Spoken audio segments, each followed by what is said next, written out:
Indonesia punya potensi ekonomi digital yang besar, namun jika tak digarap maksimal, maka potensi tersebut tak bisa mengambil bagian dalam pemulihan ekonomi.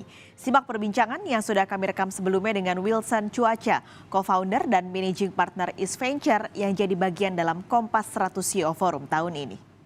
Sektor ekonomi digital diprediksi akan terus tumbuh di kawasan Asia Tenggara dan khususnya juga di Indonesia.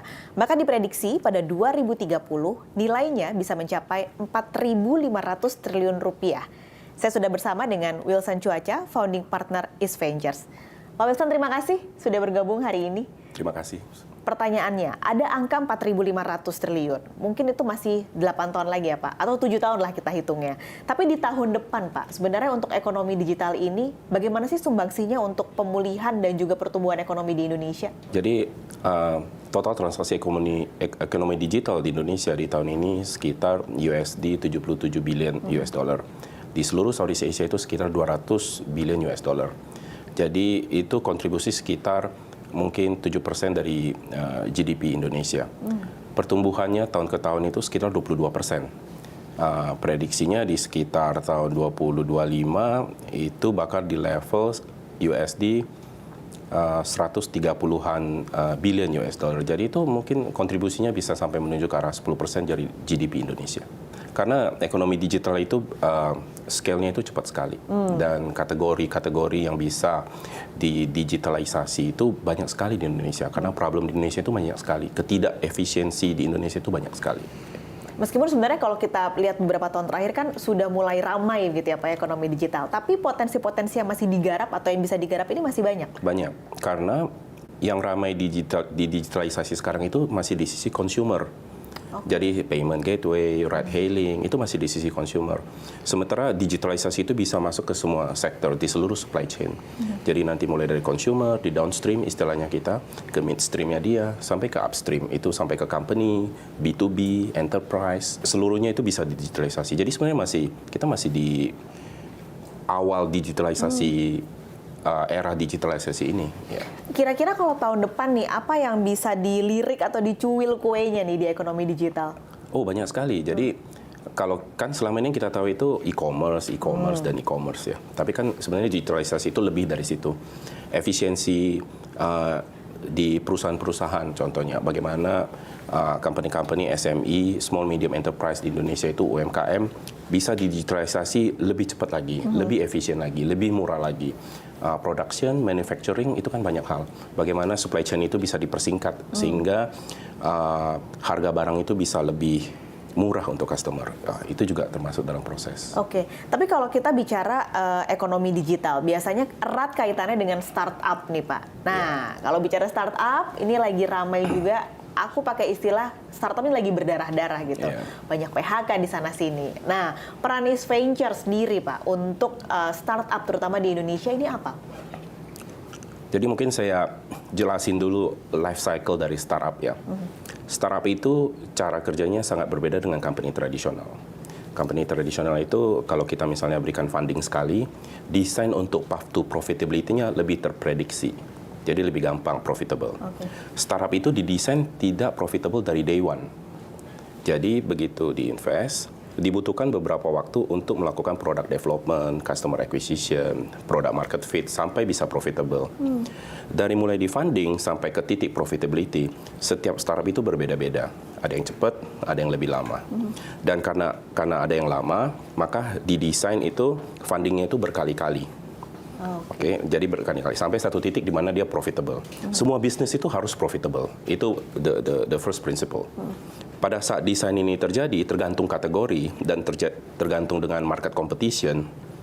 Ada yang panjang profitability-nya, path to profitability-nya, ada yang pendek. Banyak dari startup venture itu sudah profitable juga.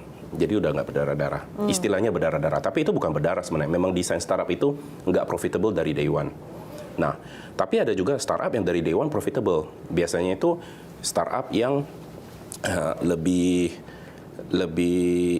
B2B misalnya, karena mereka bisa charge the customer, bisa langsung dimonetize dari day one. Tapi biasanya, tentu ada exception, growth itu berbanding terbalik dengan profitability. Karena kalau kamu terlalu cepat profitable, growth kamu itu berkurang. Nah, jadi ada beberapa dalil yang ada di dalam startup. Satu, profitability itu berbeda-beda. Ada notion kalau growth itu berbanding terbalik dengan profitability, dan funding itu harus berkali-kali. Nah, yang terjadi itu beberapa startup itu sudah melakukan planning seperti apa fundingnya, kapan dia menuju profitability-nya. Tiba-tiba dari luar itu terjadi faktor eksternal yang mengganggu, yang berubah dengan cepat dalam beberapa bulan terakhir ini. Itu dimulai dari sekitar bulan Mei, bulan Juni di US, di mana public market itu crash. Yeah. Pada saat public market crash, terjadilah reconstruction of valuation. Jadi valuasi itu berubah semuanya. Karena selama ini startup itu selalu melakukan pembandingan valuasi dengan public market di US. Nah, karena ini berubah, maka path to profitability-nya agak berubah. Itu satu hal. Yang kedua, interest rate naik cepat sekali. Pada saat interest rate naik cepat sekali, yang terjadi itu adalah capital outflow. Karena kenapa investor dari luar itu mau invest di Indonesia, mendingan dia taruh uangnya di negara dia sendiri. Betul. Interest rate-nya kan tinggi. Dia risk-nya rendah. Sementara Indonesia itu kan masih consider sebagai emerging market risk. Ya, jadi terjadi capital outflow. Dan yang ketiga, terjadi yang namanya denominator effect. Denominator effect itu, investor itu biasa invest ke startup, invest ke public company. Karena public company-nya turun, jadi misalnya alokasi untuk startup dan public company seperti ini. Kemudian public company harganya turun. Akhirnya posisi mereka di startup itu ketinggian, kebanyakan uangnya. Jadi mereka ngerem dana ke startup. Sampai public market mudah-mudahan balik. Nah, faktor-faktor eksternal ini mempengaruhi path to profitability dari company tersebut. Jadi CEO-CEO di company kita itu berpikir, apa yang harus saya lakukan sekarang? Ada dua pilihan. Mereka tetap melakukan planning sesuai dengan apa yang mereka sudah planning, tapi ada kemungkinan faktor eksternal itu akan membuat the whole company itu in trouble. Jadi pilihannya apakah semua company ini harus, seluruh company bakal masuk ke dalam masalah, atau dia melakukan pemotongan efisiensi. Dan saya percaya bahwa efisiensi itu pasti hal terakhir yang dilakukan sebelum mereka masuk ke dalam PHK dan sebagainya. Ya, karena itu kan mempengaruhi hidup orang banyak ya. Jadi itu dari sisi startup.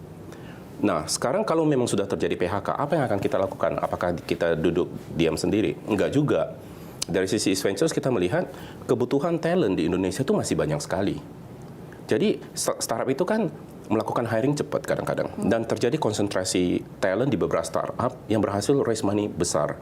Nah, apabila terjadi PHK, sebenarnya talent-talent ini bisa didistribusikan ke startup-startup lain. Jadi dari sisi East Ventures, kita baru minggu lalu, karena gelombang PHK ini terjadi dari minggu lalu.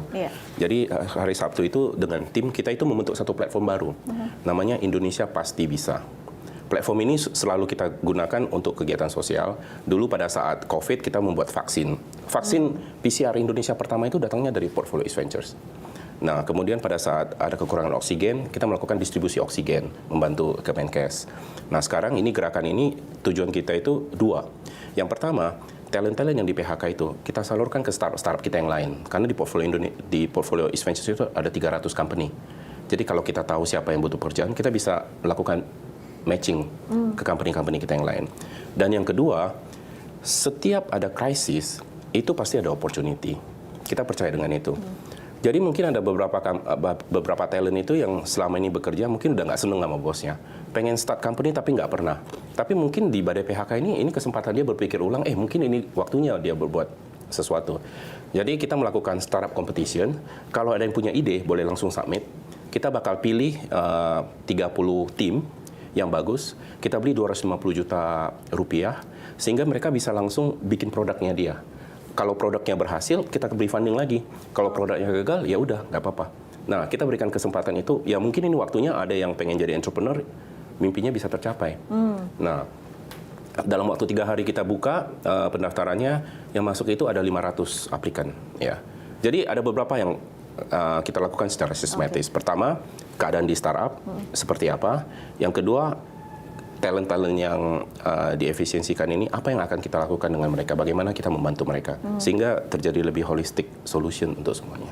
Boleh singkat tapi Pak Wilson, dengan prediksi atau potensi yang tadi ekonomi digital tumbuh 22%, lalu kondisi startup yang masih juga harus terus berjuang gitu. Tapi di 2023 kira-kira kendalanya atau tantangannya ini apa Pak?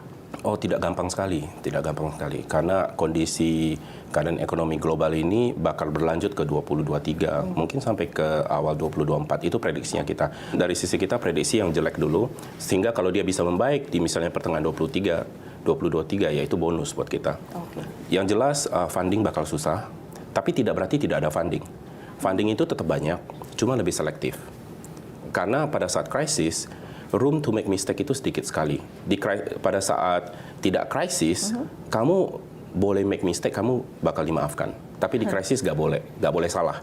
Jadi semuanya itu akan berpikir 2 kali lebih dalam, 2 kali lebih detail, termasuk sektor misalnya budgeting, perencanaan keuangan itu harus lebih detail, perencanaan kategori, produk market fit itu harus lebih detail, dan asumsinya adalah funding akan lebih susah. Sehingga membuat startup baru, membuat produk baru, ekspansi itu harus diperhitungkan dengan lebih detail. Ya. Jadi lebih baik ditunda dulu begitu kali kira-kira Pak? Enggak ditunda. Pikirnya lebih dalam. Jangan ditunda. Karena Jangan pasti ditunda. ada potensi. Pasti ada potensi. Cuma jangan males, mikirnya lebih detail. Oke. Ya. Pak Milton, terima kasih banyak sudah bergabung hari ini di Sapa Indonesia Pagi. Sehat selalu Pak. Thank you. Yeah. Dan saudara, Sapa Indonesia Pagi masih punya informasi menarik usai jeda, jangan kemana-mana.